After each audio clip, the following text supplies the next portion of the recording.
রাতের আধারে ছাদ ভেঙে মোবাইল দোকানে ঢুকে লক্ষাধিক টাকার মালামাল ও নগদ টাকা চুরি করে পালালো চোরের দল। হাইলাকান্দির ঘাড়মুড়া বাস স্ট্যান্ড এলাকায় ঘটে গেল এই দুঃসাহসিক চুরিকাণ্ড।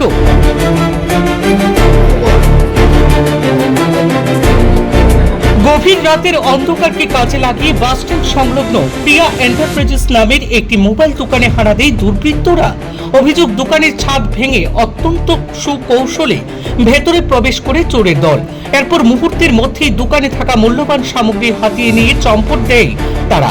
মঙ্গলবার সকাল প্রায় 9টা নাগাদ প্রতিদিনের মতন দোকান খুলতে এসে দোকানের ভেতরের এলোমেলো অবস্থা দেখে মাথায় হাত পড়ে দোকান মালিকের। চারিদিকে ছড়িয়ে ছিটিয়ে থাকা জিনিসপত্র দেখে প্রথমেই তার সন্দেহ হয় বড়সড় চুরিকাণ্ড। পরে গোটা বিষয়টুকু খতিয়ে দেখে জানা যায় দোকান থেকে 25 থেকে 30টি মোবাইল হ্যান্ডসেট, একাধিক এয়ারবাডস, অন্যান্য ইলেকট্রনিক্স সামগ্রী এবং নগদ টাকাও উধাও। দোকান মালিকের দাবি, এই ঘটনায় লক্ষাধিক টাকার ক্ষতি হয়েছে। খবর পেয়ে দ্রুত ঘটনাস্থলে পৌঁছে যায় পার্শ্ববর্তী জামিরা পুলিশ ফাঁড়ির একটি দল।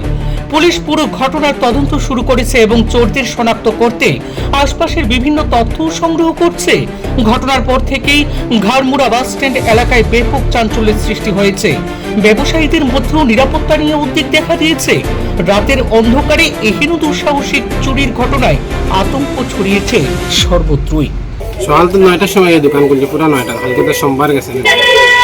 আর দোকানের মধ্যে তোমার তো মোবাইল থাকে প্রায় 25-30টা আসলো, আর বাদ বাকি মোবাইল আমরা লগে আছি।